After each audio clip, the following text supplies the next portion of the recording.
Hello guys, papakita namin sa inyo kung paano magpalit ng screen mesh at door closer ng screen door. Umpisa natin sa pagtanggal ng rivet sa mga hinges.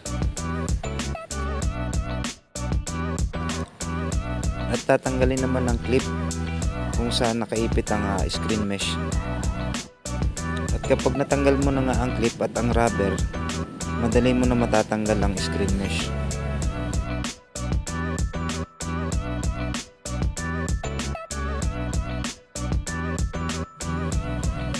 At yan, nilagay na natin ang bagong mesh.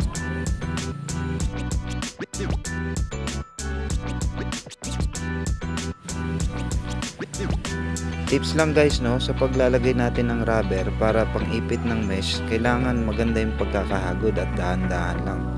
Para nang sa ganun hindi kulubot yung mesh natin.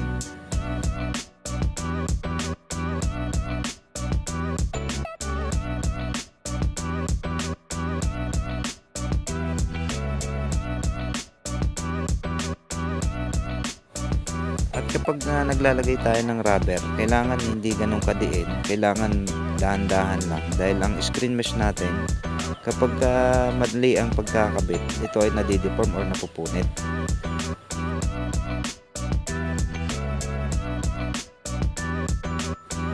Ayan, binabalik na natin ulit sa kanyang hamba. Nire-rivet na ulit.